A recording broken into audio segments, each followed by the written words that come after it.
y de los monasterios. Esto de nacionalizar prácticamente nos da la pauta de que si las expropió era para nacionalizarlas y pasarlas a nombre del Estado.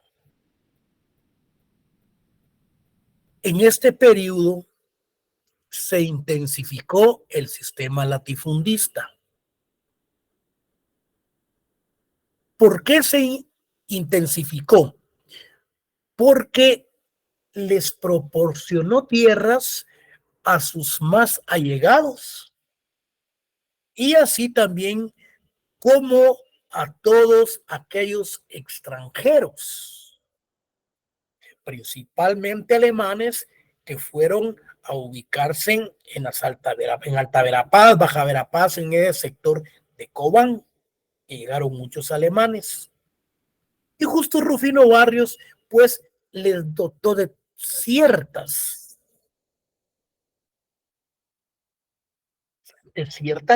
eh, de ciertas tierras para su cultivo del cardamomo y de otras cuestiones que ellos vinieron a fortalecer el sistema económico en ese sentido, pero utilizando la fuerza barata, la fuerza de mano de obra del campesinado, porque también ellos salieron afectados. Los indígenas fueron despojados de sus tierras. Uno, nacionalizó la tierra de las iglesias. Los indígenas fueron despojados de sus tierras y obligados a depender de las plantaciones en cuanto al trabajo. Su gobierno fue una fuerza policíaca, Rufino Barrios, al servicio de los terratenientes. Los intereses extranjeros fueron los principales beneficiados en esta legislación de Barrios. Se crea la Dirección de Estadística. Se ordena el primer censo general de la República. Se suprimen los diezmos a favor de la iglesia.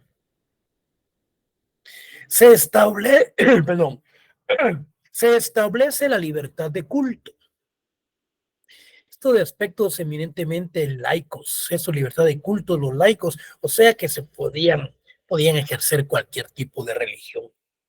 Se crea el registro, me decía,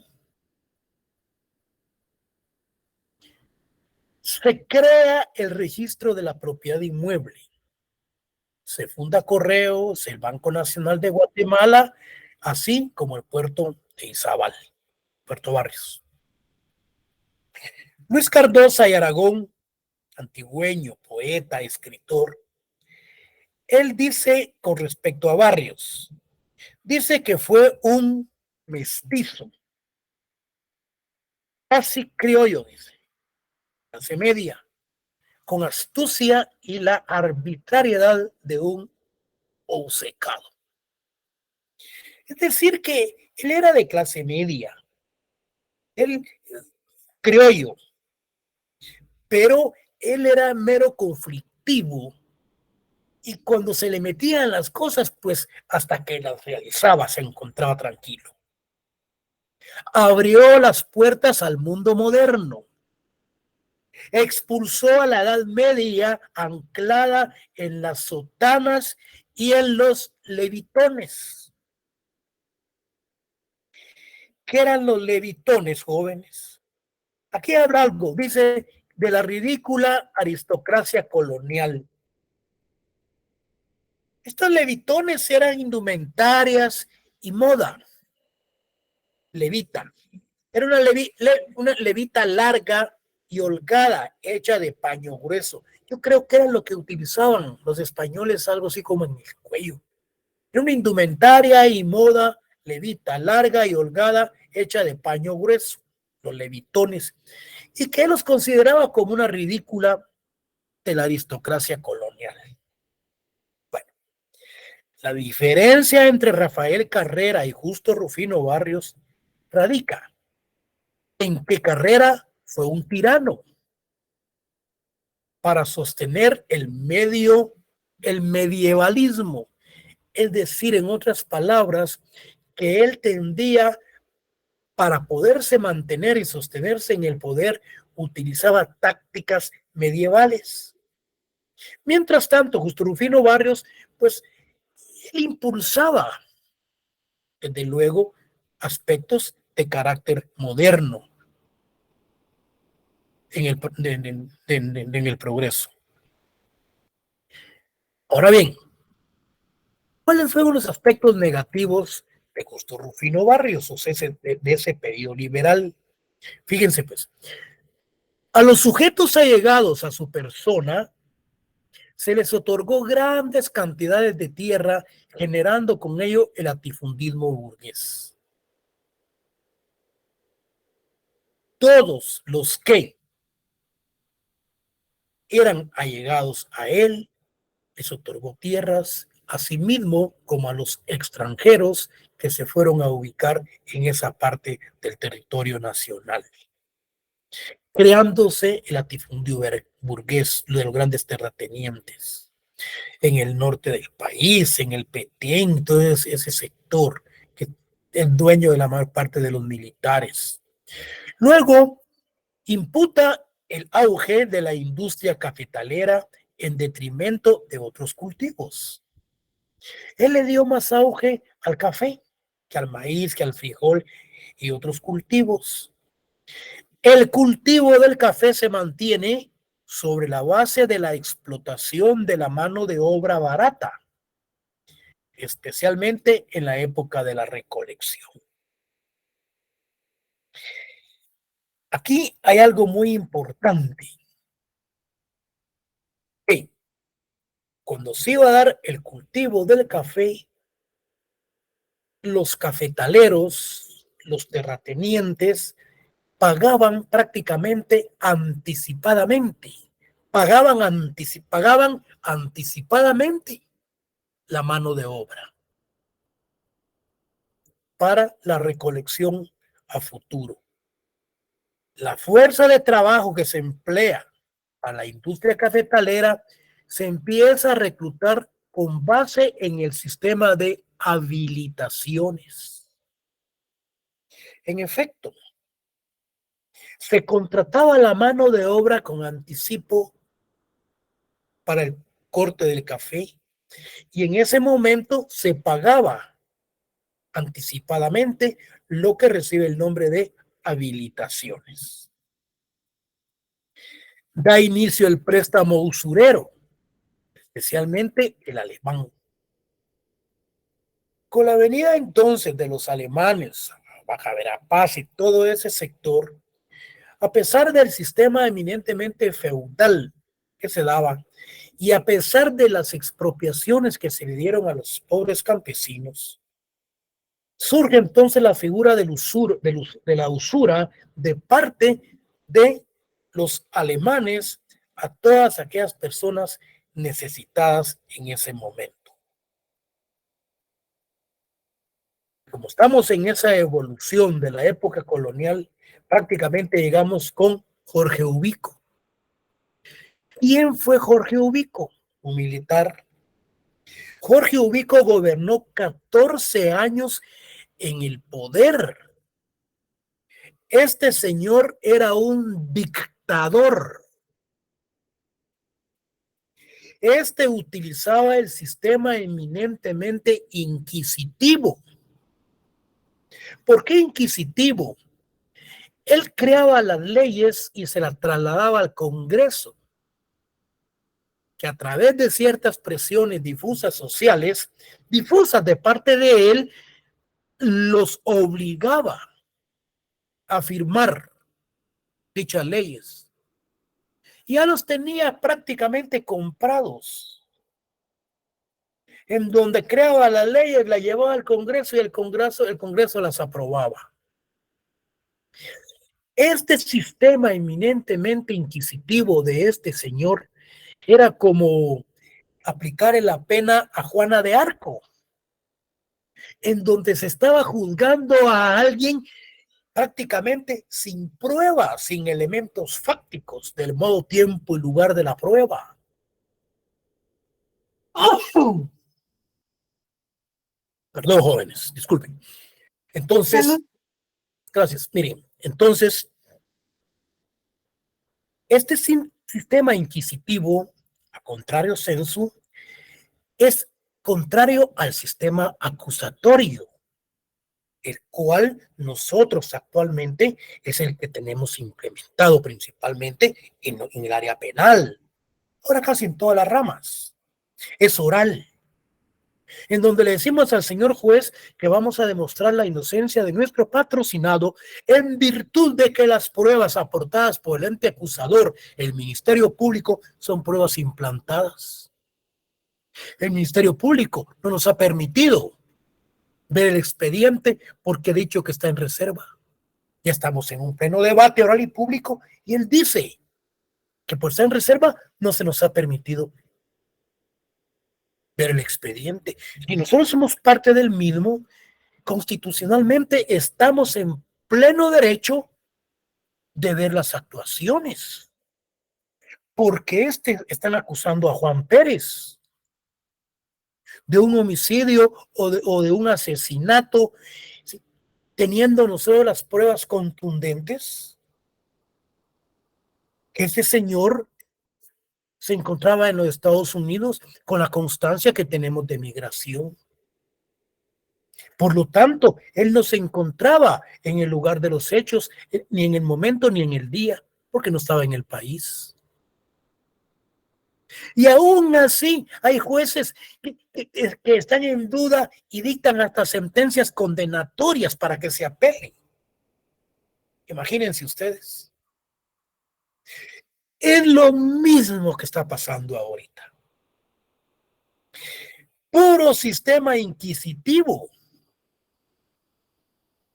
El partido ganador pide el expediente para ver cuál es la causal por cuáles ellos están acusando y no enseñan el expediente porque está en reserva, dice.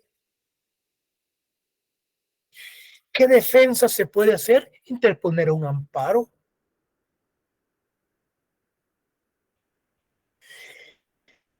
Es un sistema realmente contraproducente en un sistema eminentemente republicano, en donde tenemos los tres poderes del Estado, judicial, legislativo y el ejecutivo. Pero lamentablemente estos están cooptados.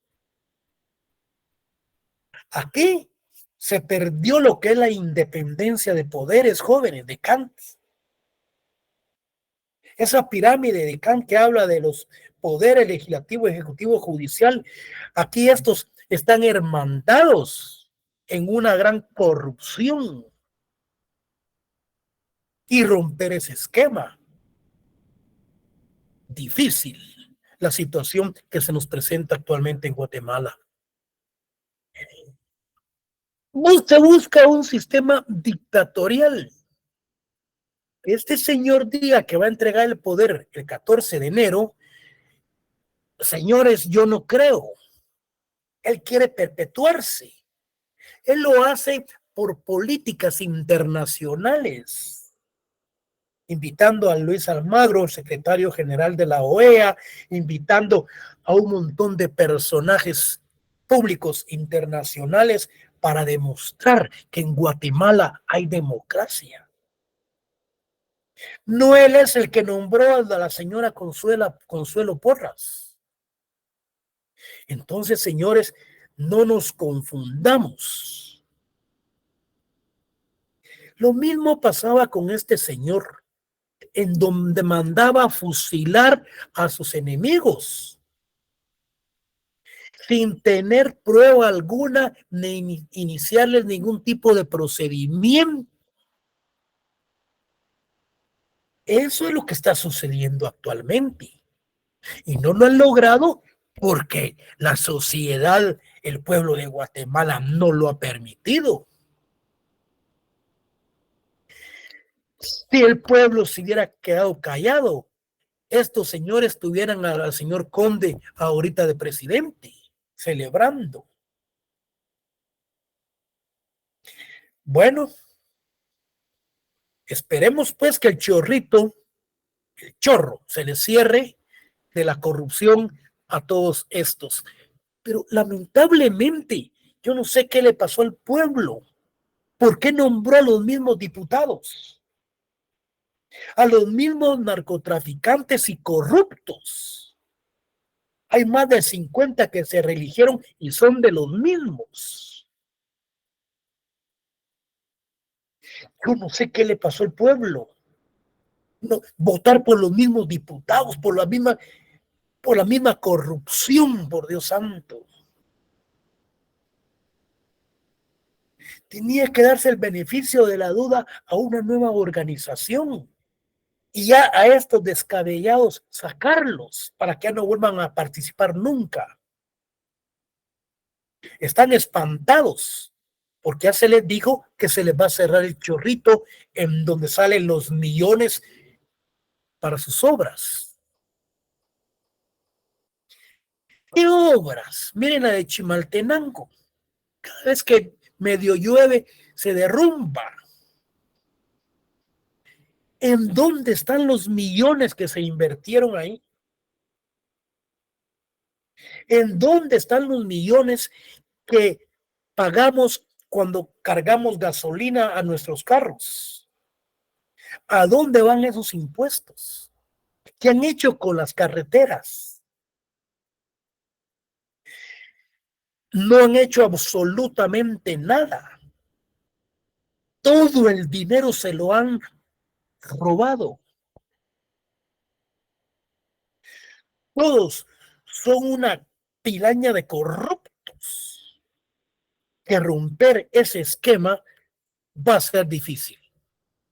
Pero eso sí, si llega a gobernar las nuevas autoridades, van a dejar abiertos los espacios políticos para las nuevas generaciones, porque van a dejar abierta la brecha para un buen país. Pero se van a hacer grandes logros.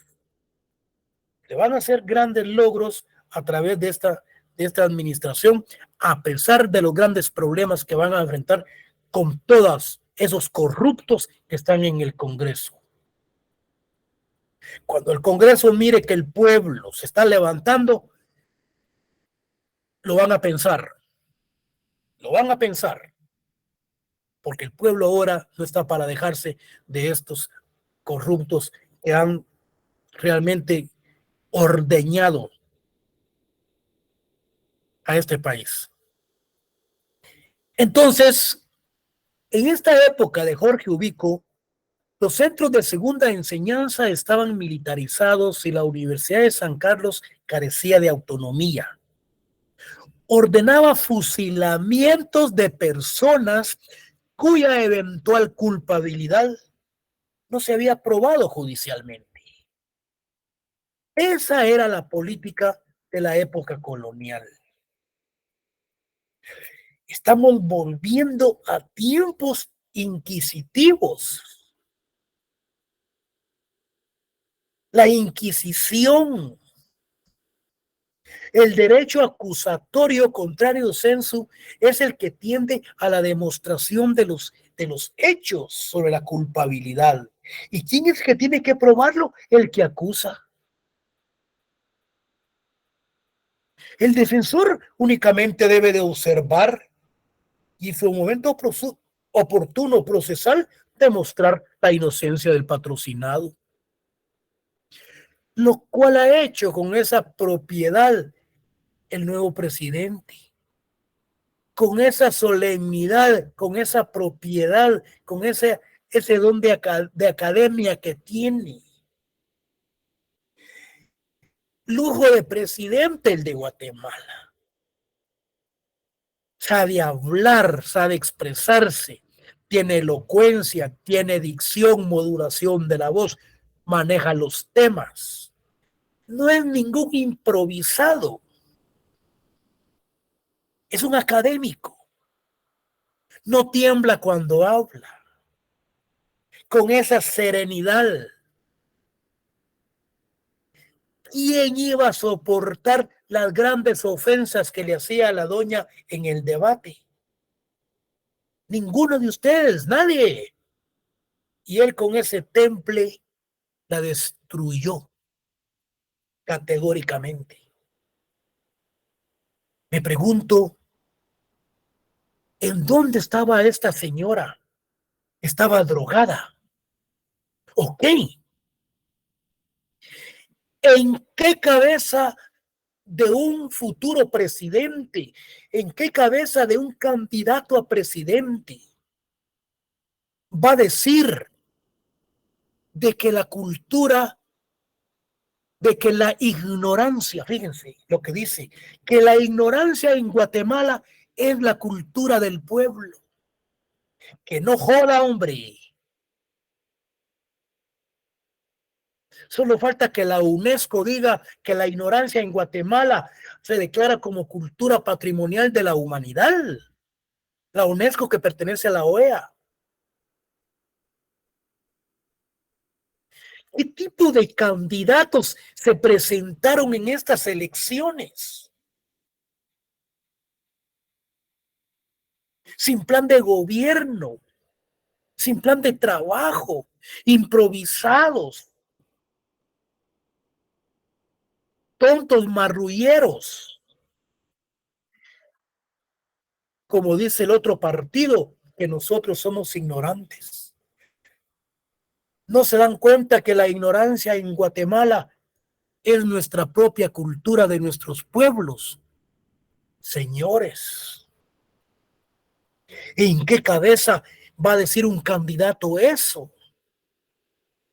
No sabe lo que está diciendo. No sabe lo que está diciendo. Como el otro candidato que entregó la presidencia, que decía que hay que perseguir el delito y no al delincuente. ¿Cómo se va a perseguir el delito, señores? Se persigue al hechor, al que cometió el hecho, al que cometió el delito. Pero el delito no se puede perseguir.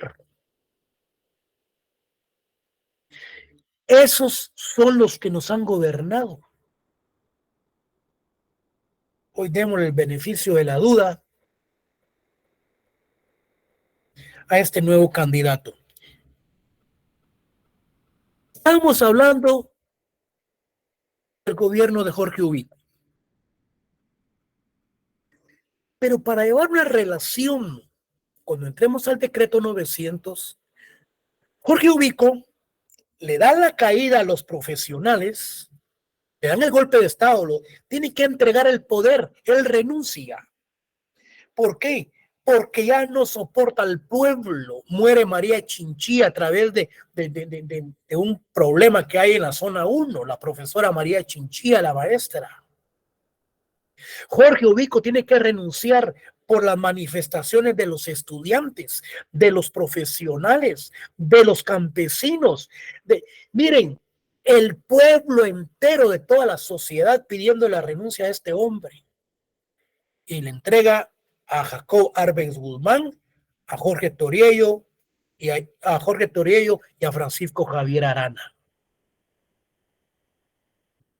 Convocan a elecciones y mandan a traer al doctor Juan José Arévalo Bermejo, que se encuentra en Argentina. Y gana con el 85% de todos los corruptos, de todos los que dejó este. Planteó las nuevas escuelas federales, fundó las escuelas normales, fundó la Escuela Central para Varones, institutos de señoritas.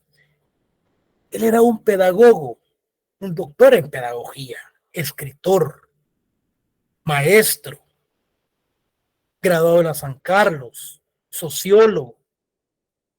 Señores, esto es lo que necesita Guatemala. Abre los espacios completamente políticos, que es lo que se busca actualmente con este nuevo gobierno, el que va a entrar. Para que el nuevo gobierno ya tenga los espacios abiertos y pueda formar un sistema eminentemente capitalista e industrializar el país.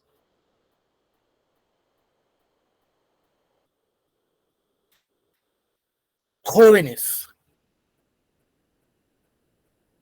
como consecuencia de ello, se convoca a una elección en donde gana Jacob Arbenz y Guzmán.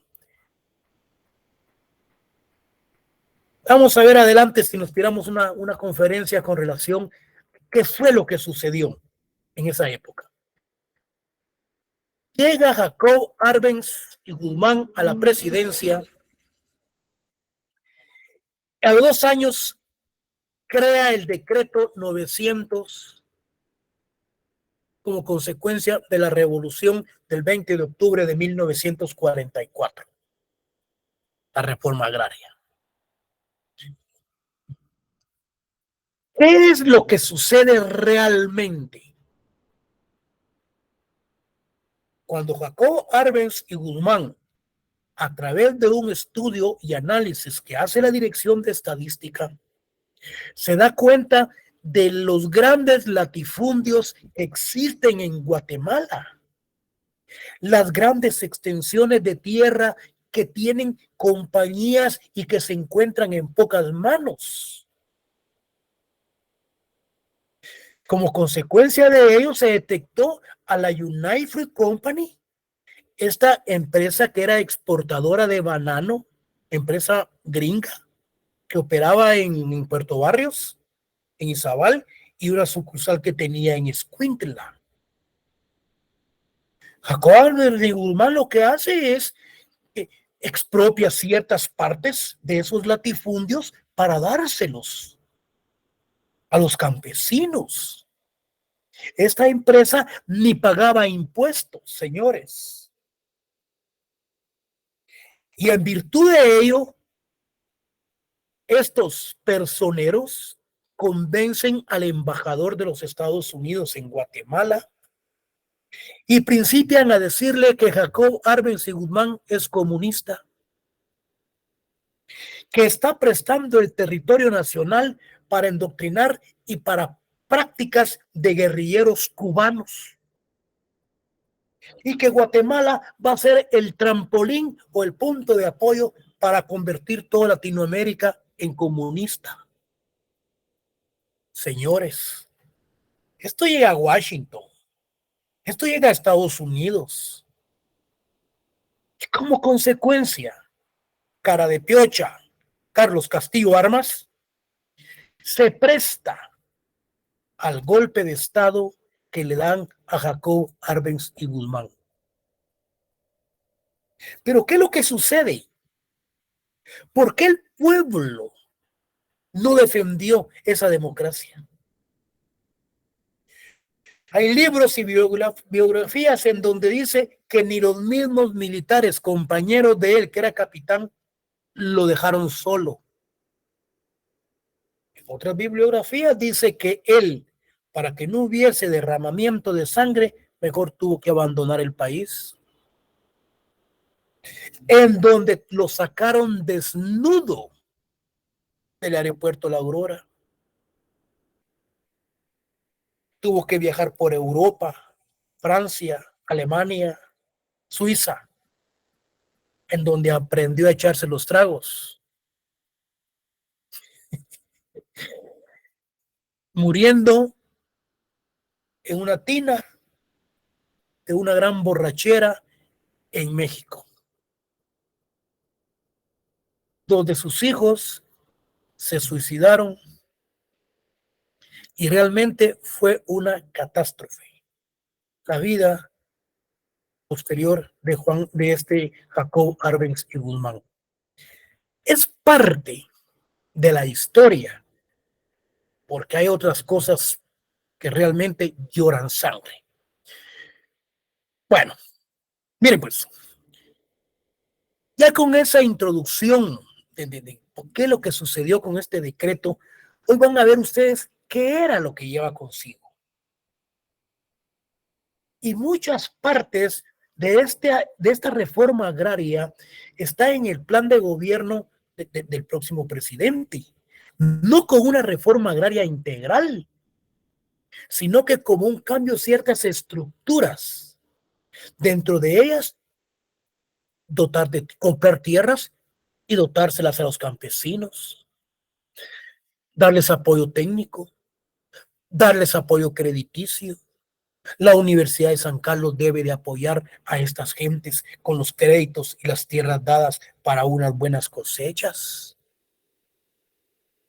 Se busca en este nuevo gobierno la implementación y la brecha de nuevas carreteras para estos campesinos que están en las montañas, para que puedan sacar sus productos, tanto para nivel nacional como internacionalmente. No hay carreteras. Las carreteras que hay son hoyos, no sirven. ¿En dónde está el dinero que nosotros damos para el impuesto de las carreteras cuando cargamos gasolina? Todo se lo han robado estos señores. No han hecho obra. Ustedes viajan para el oriente, están echando una capita como de medio centímetro. Con la primer lluvia se levanta. ¿Qué hicieron con el dinero para la creación? Yo creo que es la carretera Jacob Arbenz y Guzmán que lleva hasta Puerto Barrio, si no estoy mal, que Taiwán ha dado todo ese dinero para la construcción. Y miren, ahí porque realmente está la supervisión de los chinitos para que puedan poner, por ejemplo, un asfalto normal que tarde para 20, 30 años. Y aún así hay partes en donde se está rajando todo eso. Esas son las consecuencias que se han tenido con las administraciones gubernamentales desde la época de la colonia para acá. Golpes de estado de militares. Eran violentos, sacaban a los presidentes y los mandaban al exilio. Hoy no, hoy son golpes técnicos. Echa la ley, echa la trampa. Y si no está la trampa, ellos siempre le dan viaje a las normas jurídicas, aunque sean normas que no están plenamente establecidas en determinadas resoluciones. Ahorita el que se ha parado es el Tribunal Supremo Electoral, porque de lo contrario, realmente esto fuera un desastre. El pueblo enardecido enfrente del Ministerio Público votándolo o sacando a estos dos corruptos. Pero la culpa es compartida con el Ejecutivo. Él es el que tiene la culpa. Él no quiere entregar el poder. Él quiere continuar en el poder. Que haya llamado a Luis Almagro y al secretario de la OEA y a otros altos funcionarios para que estén presentes en la toma ya de las decisiones de entrega. Esa es pura artimaña, es pura demagogia política de este señor. ¿Quién le va a creer? Ni su propio novio. Bueno, o la novia, como sea. Mire pues, como consecuencia, igual que Raúl, que Arzú, mire pues, como consecuencia de la revolución de octubre del 44, la reforma agraria contextualizada en el régimen revolucionario entre 1944 y en el 52. Durante este periodo trató de poner fin a la propiedad y a la relación social feudal en el campo. ¿Cuál era la filosofía de Jacob Arbenz y Guzmán? Nosotros ya vimos lo que era el socialismo, el feudalismo, el capitalismo, pero entonces lo que buscaba Jacob Arbenz y Guzmán era capitalizar, ¿ya? Con la creación de empresas, capitalizar e industrializar al país. Esa era la filosofía, pero no, él jamás fue un comunista.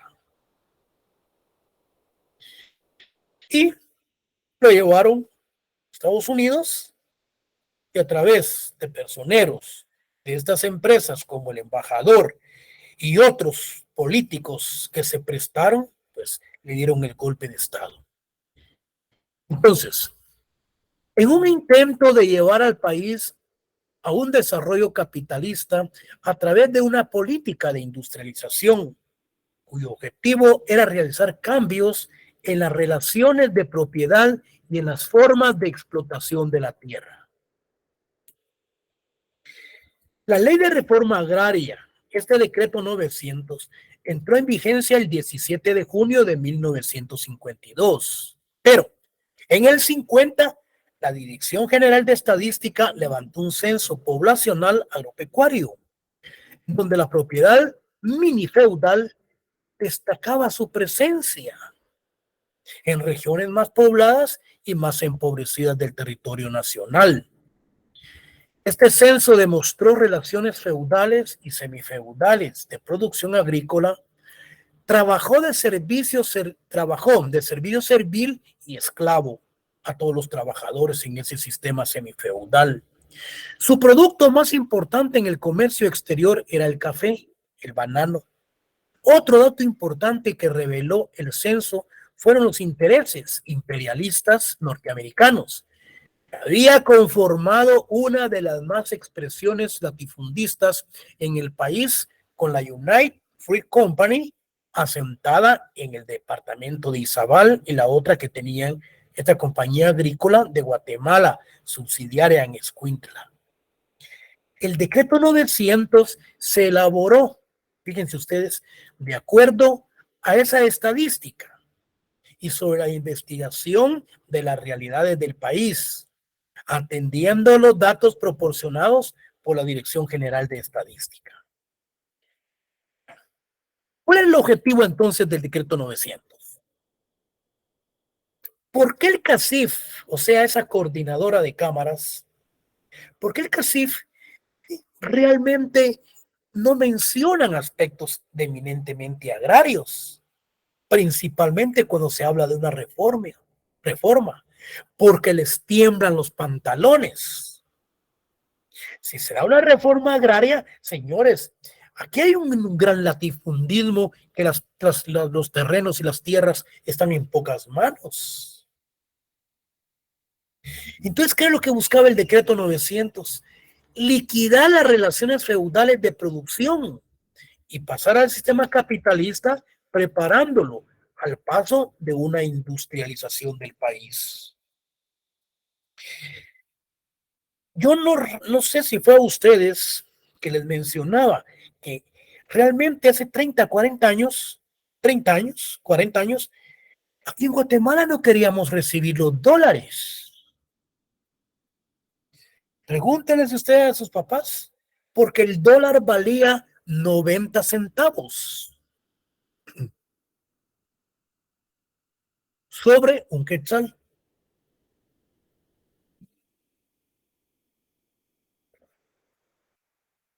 Y hoy un quetzal vale 7.86 sobre un dólar.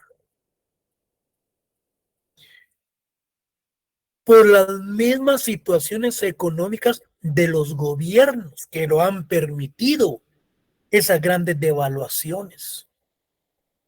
Actualmente, porque han habido buenos personeros en el Banco de Guatemala que han tratado con respecto a la macroeconomía mantener el precio del quetzal con respecto al dólar. Hoy está subiendo hasta 7.86. Pero antes valía 90 centavos.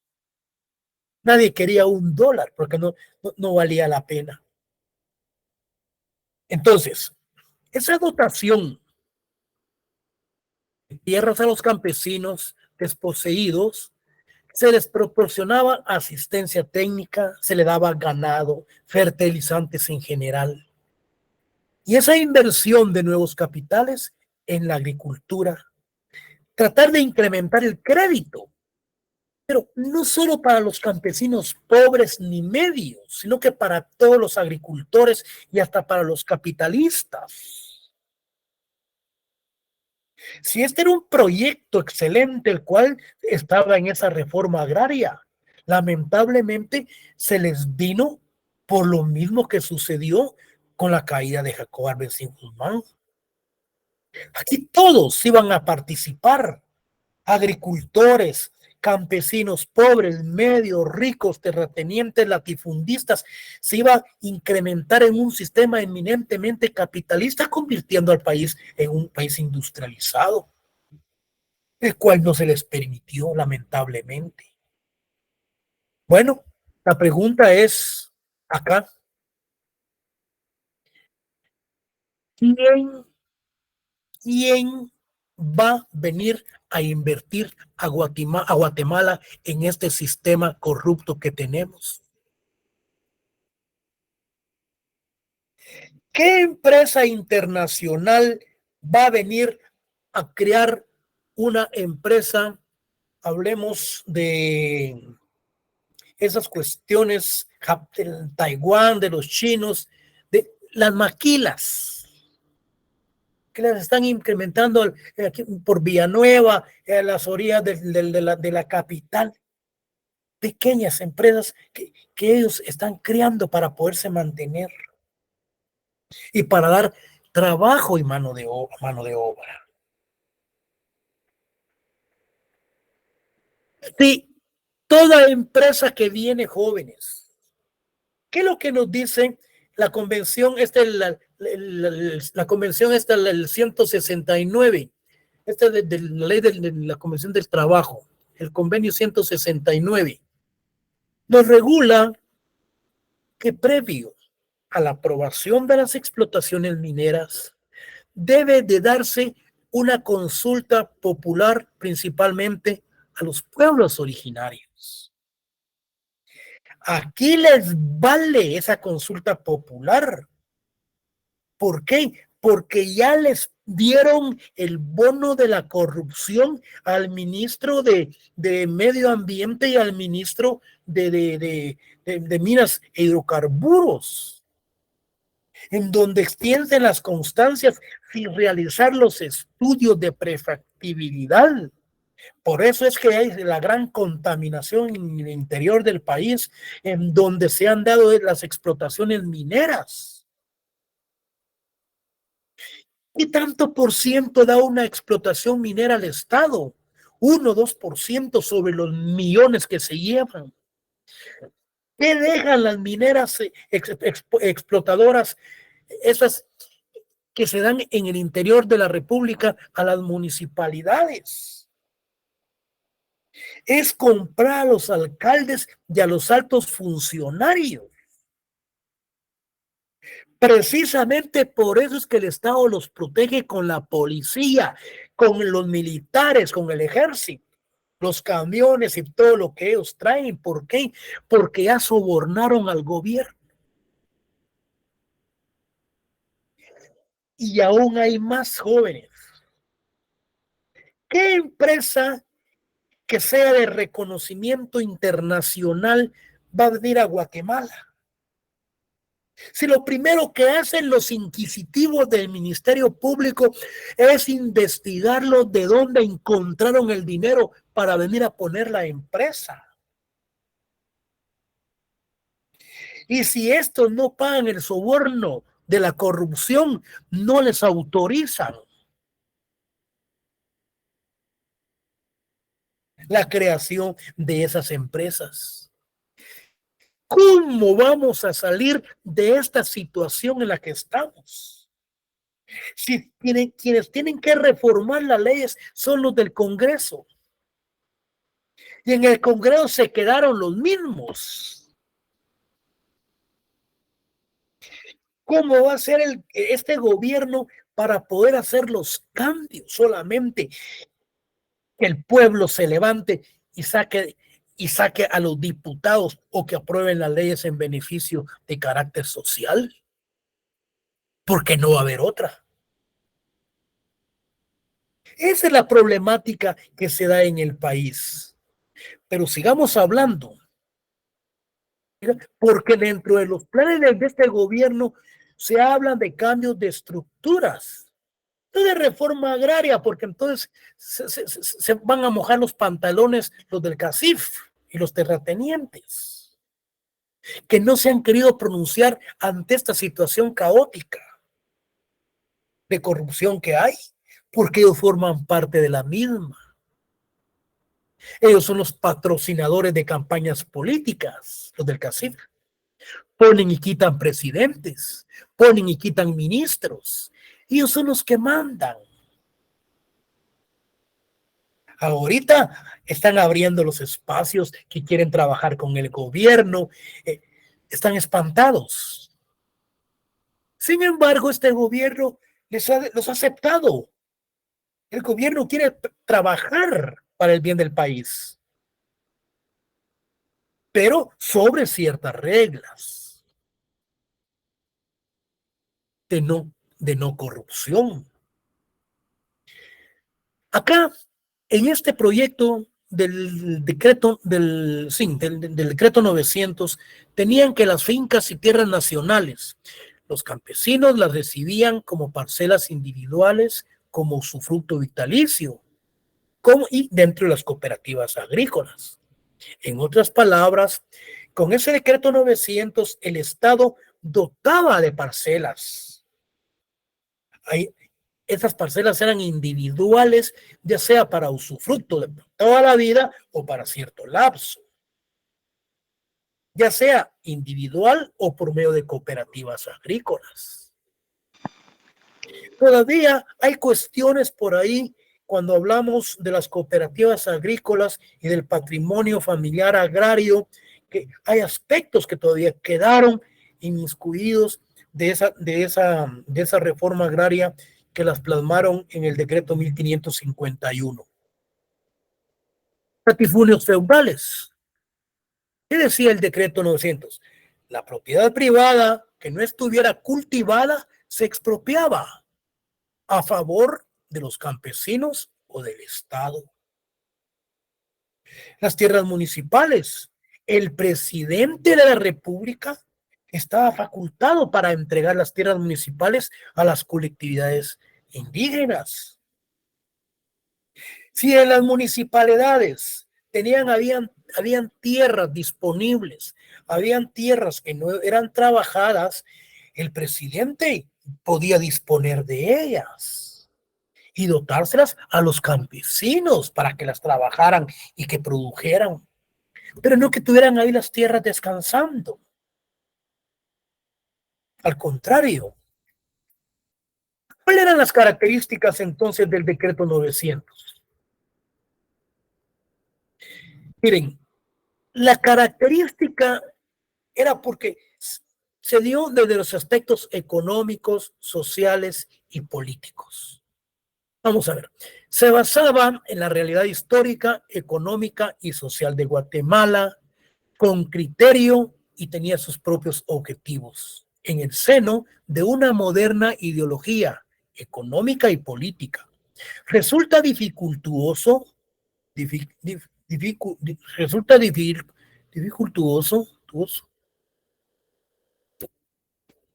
precisarlo por ser un rubro de una programación política integral para lograr el desarrollo. Lo que mencionábamos cuando hablábamos de una reforma agraria integral, jóvenes, con voluntad política del Estado, con voluntad política del Congreso, con voluntad política del sector justicia, de la sociedad civil, con voluntad política de todos los sectores, CODECA, las comunidades indígenas, se logra una reforma. Que no se logre la reforma agraria, pero es bastante con hacer cambios de carácter estructural que venga a favorecer a las masas campesinas, a la gente del interior de la República, jóvenes que solo tienen una tortilla con sal para poder comer. Esa es la situación real por la cual atraviesa el país. Nosotros estamos en la capital. Salgamos al interior de la República a conocer la verdadera realidad. Es una situación que causa pena y causa lástima. Los niños desnutridos, con la gran panza son popos. o cómo se llaman aquellos animalitos que andan en el agua. Miren, es algo que realmente da pena. Vamos a ver qué pasa con el departamento, con el desarrollo de salud y educación con el nuevo gobierno. No sea marita va mágica, pero por lo menos que se miren que ya el dinero se está empleando. Ya no se lo están robando, sino que se está empleando en las clases más necesitadas del país. ¿Cuál es el objetivo o cuál era el objetivo primordial del decreto? Les mencionaba dar créditos para la producción agrícola, a la pequeña economía campesina, a los agricultores propietarios, arrendatarios, destinados a complementar la reforma agraria. Esta ayuda financiera por medio del Banco Nacional Agrario. Esto se va a lograr ahora por medio del Banco del Crédito Hipotecario Nacional, que es el Banco Nacional de Guatemala, en donde se les van a dar créditos a la clase campesina, a la clase interior de la República, principalmente comprando tierras y dotándoselas, dándose, vendiéndoselas a largo plazo a las casas, a la clase campesina del interior de la República para que tengan medios de subsistencia, para que traten de ver si se da un desarrollo sostenible, para salir de la situación económica por la que están atravesando, que es un gran logro el que se lograría en el país. Pero no a través de demagogias, como les mencionaba anteriormente, de entregar títulos de propiedad que se vienen entregando desde la época de Vinicio Cerezo, engañando a la gente. Eso ya no. Eso, eso ya no debe darse en este país. Realmente debe tener un gobierno en donde está dando cuentas. Señores, se está haciendo esto, se está haciendo aquello, se están abriendo los espacios, se cerró el chorrito en donde estaba el dinero de la corrupción. Ya los diputados solo van a ganar sus 24,000 quetzalitos, que eso es lo que ganan. Y salen hasta con $500,000 al mes. Porque no aprueban una ley si no reciben sus millones debajo de la mesa. Esa es la gran bulla de ser diputado. Un abogado de la defensa pública gana 24,000, 25,000, gana más que un diputado. Un juez gana más que un diputado, 24,000. Pero con los grandes hueveos salen hasta con $500,000 mensualmente. Y esa es la gran bulla de ser diputados. El hecho de que sean grandes mandatarios. ¿Qué van a hacer ellos mandatarios si ellos son corruptos? Se le llama mandatario a un distinguido académico, a una distinguida profesional, pero no a estos que dan pena. Hay un político que dice que cada pueblo tiene el gobierno que se merece. No, jóvenes, tengamos un poco de paciencia. A ver qué pasa. Sigamos con la reforma agraria integral. ¿Qué debe de comprender una reforma agraria integral? No, eso con lotería.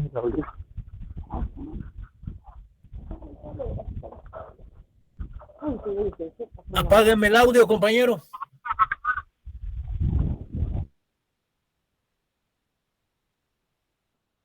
Si me está grabando, pues no hay ningún problema, se lo autorizo. Bueno, pues la reforma agraria integral ya viene en las clases presenciales,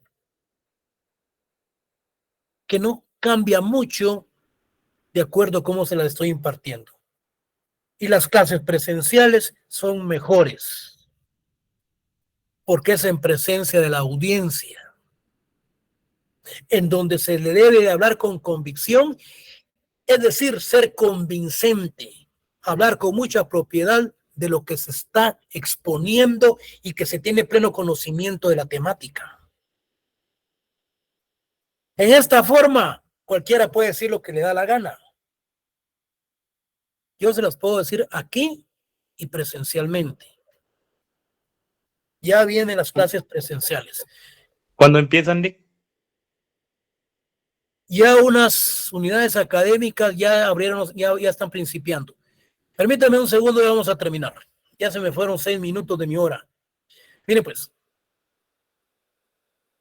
la reforma agraria integral, yo ya les hablé sobre la asistencia técnica, ya les hablé sobre la distribución de la tierra, ya les hablé de las escuelas, de la salud, de la vivienda, de las vías de comunicación.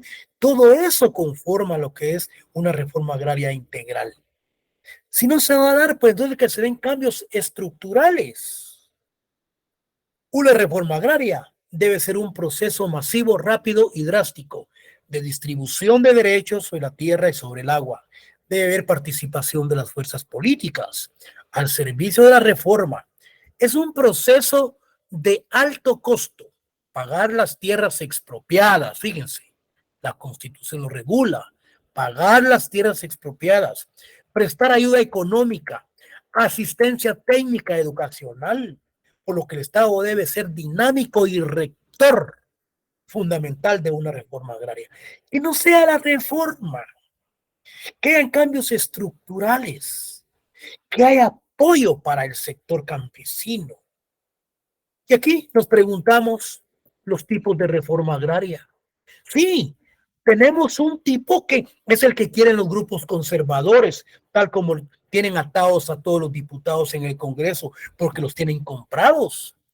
El CACIF, estas cámaras, son las que han patrocinado las campañas políticas. ¿Cómo es posible entonces que los mismos legisladores van a crear juzgados agrarios y tribunales agrarios que van en contra de los terratenientes latifundistas? Sería insólito. Entonces ellos quieren una reforma agraria, pero de los conservadores, en donde se encuentra simplificado el Congreso, la Corte Suprema de Justicia, que conforman en parte un todo de un pacto de corruptos, que son ellos mismos.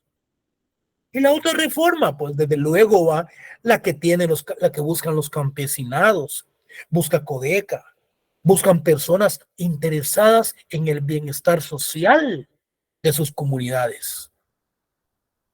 Bueno, las causas que impiden una reforma agraria, lo mismo que les he mencionado. Fíjense bien, pues, el poder económico y político se encuentra en manos de una minoría. Sí, el Congreso, la Corte Suprema de Justicia, el Ejecutivo, el narcotráfico y el derecho. Responde a los intereses de esta clase minoritaria dominante. Todo ello impide una reforma agraria. El poder económico político, en donde el CACIF, las cámaras, dieron el dinero para la elección del futuro presidente, dieron el dinero para los futuros diputados. Entonces están atados. ¿Por qué? Porque las cámaras les van a cobrar la factura política. Y la Corte Suprema de Justicia, que está a los intereses de esa clase minoritaria dominante. Eso es lo que conforma, en otras palabras, el pacto de corruptos. El orden jurídico vigente concretiza formalmente su poder económico político. Un impedimento de orden legal. El orden jurídico tiene su expresión fundamental en las constituciones políticas de los estados.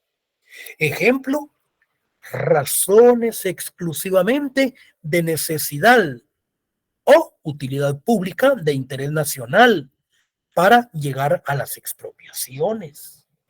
Sí, pero existe constitucionalmente que estas expropiaciones se les reconoce pecuniariamente. Se les reconoce económicamente en virtud de la necesidad de carácter social porque se expropió. No por ser una necesidad o por querer una expropiación, no. Sí. Los nuevos gobiernos, estos no están locos. Estos tienen un ordenamiento jurídico plenamente establecido que se le debe dar cumplimiento. Cuando se contempla la propiedad como función social, no existe una legislación agraria específica, en cuyo caso es la legislación civil, la que norma situaciones emergentes de la actividad agropecuaria, los monopolios internacionales e internos de cada país, que son un serio obstáculo para las reformas agrarias. Y se dan tres monopolios. Uno, el de la tierra. ¿Por qué el de la tierra? Si nosotros miramos a Huehuetenango, miramos el Petén y todo ese sector de Fray Bartolomé, las casas, ahí jóvenes, está sembrado lo que es esta cuestión de la cuestión para el aceite, la palma africana. En Cobán, el monopolio del cardamomo, el monopolio del café, en manos de pocos terratenientes que tienen las grandes extensiones de tierra, o sea, los grandes latifundios. El monopolio del crédito. Un descalzo a quien lo ha picado, lo ha mordido una culebra. No le permite ni el ingreso en los bancos del sistema para hacer una transacción, ni mucho menos para un crédito. ¿Por qué? Porque el monopolio de los sistemas bancarios son ellos mismos los que dirigen esas instituciones y los créditos los tienen solamente para ellos. Precisamente se está rompiendo el esquema que el Crédito Hipotecario Nacional, como Banco Nacional, va a ser el encargado de dar créditos a los menores campesinos, a los medios, también a los grandes terratenientes. Bueno, y por último tenemos lo que es el monopolio del comercio, ya que estamos hablando del monopolio. El monopolio del pollo, el monopolio del cemento. ¿Qué más? Tenemos monopolio de aspectos de carácter de estructuras metálicas. Monopolio del pollo, el monopolio del cemento. Hay otras, por el momento no se me vienen. Todo lo que la industria y los capitalistas han mantenido y que solamente ellos tienen atado y son lo que les permite el ingreso de toda la materia prima, que la meten o la ingresan por medio de las aduanas, en donde realmente ahí está la gran corrupción, que no pagan los impuestos. Y son los que conforman las mismas cámaras. ¿Y quiénes conforman las cámaras? El CACIF, sencillamente.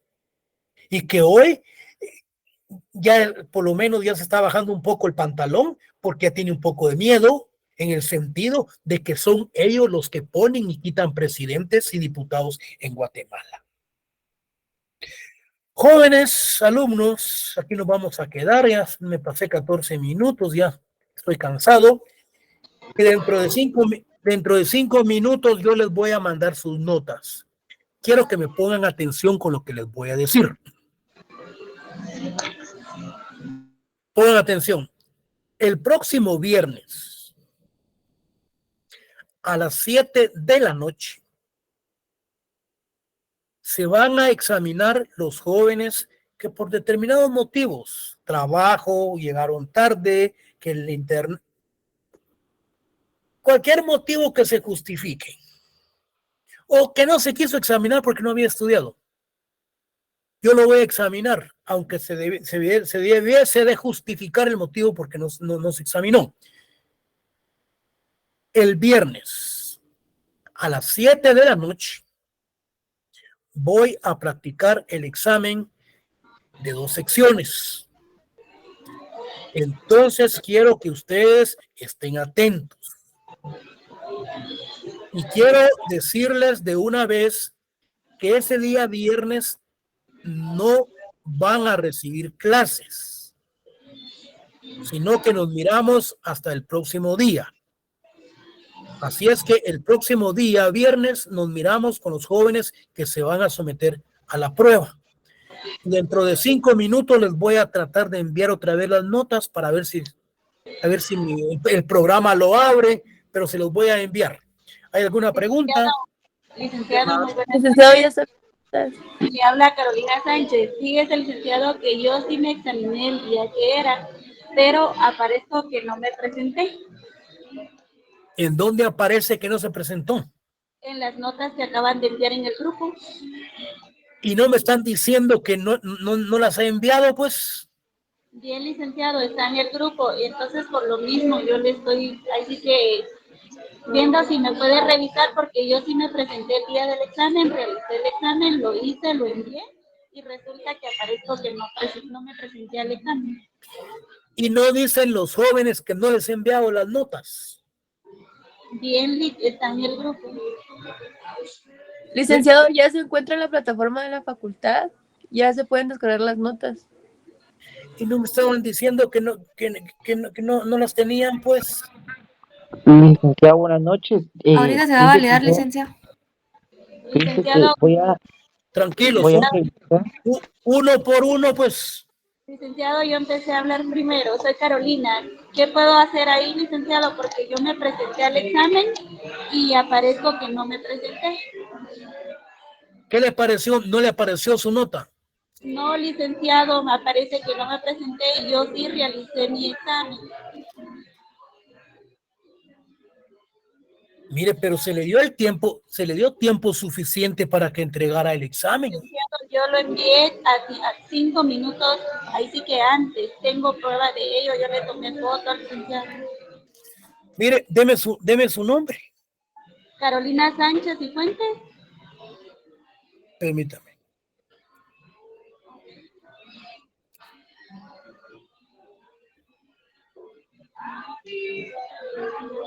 Carolina Sánchez. Cifuentes. ¿Le doy mi número de carnet? Fuentes. ¿Cuál es su carnet? 2021-04-806. 2021. 04-806. Mire, compañera, permítame un segundo. Yo creo que la tengo. Gracias. Permítame un Gracias, segundo. gracias, muy amable, gracias. Permítame un segundo. Vamos a ver qué pasó con usted. ¿Esta qué sección es? Sección L. ¿Sección? E. Somos la sección B. Sección B. Somos la Somos la sección B. sección B. Permítame. Perdón, sección B. Vamos. Permítame. Brenda, Cecilia, Mayra, Fabiola, Edgar Otoniel Baeza. Edgar Otoniel Baeza. ¿Qué sección es, me decía? B. Sección B. Ah, bueno, permítame. Gracias.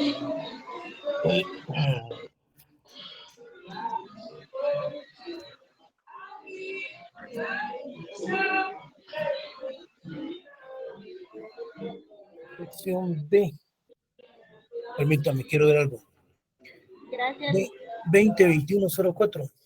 806. 20. 2021-04-806.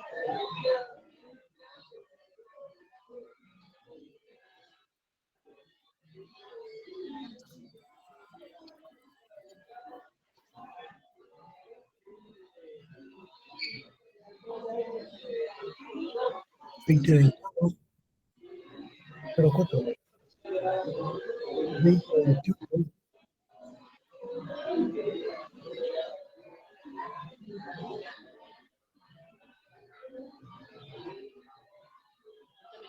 2021. 04806 Carolina Sánchez López.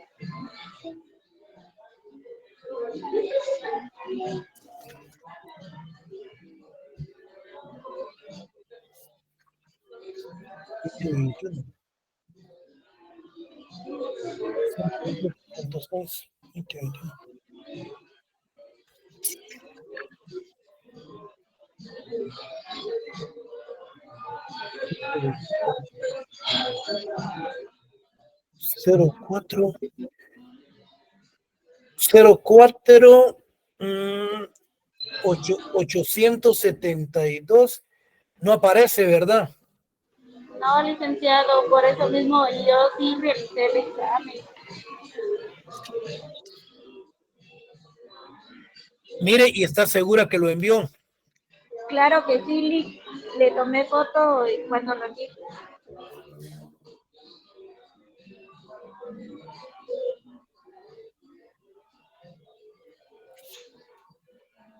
Mire, deme su número, mire pues, deme su número de teléfono. Ok, 59 ¿Sí? 71 77 23. 59 71 77 23. 5161. No, es 59 Sí, 71 77 23. 59 61 No, 60. no, es 71 71 59 71 77 23. Vamos a ver. 59 61 Es 71 71. 71 77 23. Así es, Lick. Carolina Sánchez.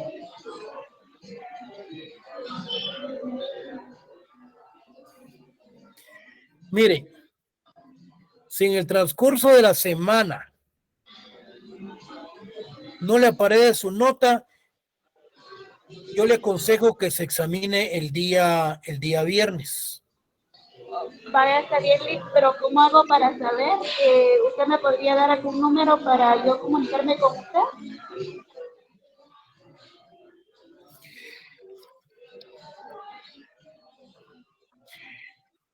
Mire, el problema está que usted, sí, es que el problema con usted es que usted no aparece en la lista de asistencia de, que se examinó, pero usted aparece en el listado de la facultad. Así es, licenciado. Yo me examiné y estoy en la lista de la facultad. Y nunca me había pasado esto, es primera vez. Bueno, vamos a revisar qué fue lo que sucedió. Vaya, está bien, Lick, pero ¿me podría darme algún correo electrónico o algún número telefónico para preguntar qué pasó? Y pues, si estoy ahí, pues ya no me examino en lo extemporáneo. Mañana el día, Martes, día martes. si el viernes usted no aparece en el listado, sométase al examen. ¿Qué tengo que hacer para justificar que no, o sea, que no, por la cual no aparezco ahí? Usted métase al examen, tranquilamente. Ah, vaya, está bien, licenciado. Pero mire pues, mire, usted tiene el teléfono de mi asistente. No, licenciado, por eso le pido algún número para poderme comunicar. Bueno, voy a hablar con ella y le voy a decir que se comunique con usted para ver qué fue lo que pasó. Vaya, está bien, licenciado. Gracias, le agradezco mucho por el apoyo. Gracias, Lick. ¿Qué pasó, jóvenes? ¿Hay otra pregunta por ahí?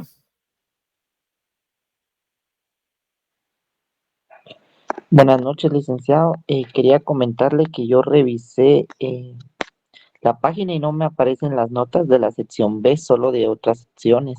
No sé si es problema mío o si los compañeros pueden confirmar esta información que le estoy dando. Disculpe.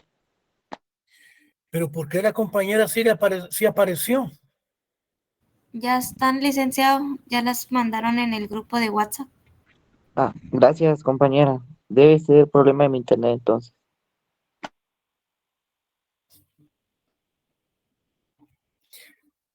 Bueno, jóvenes, entonces nos miramos el próximo día de clase. Pasen feliz Gracias. noche. Gracias, licenciado. Feliz por la noche. Feliz clase. noche. Feliz Feliz noche. Bueno, jóvenes, Gracias por la clase, licenciado. Feliz noche. feliz noche.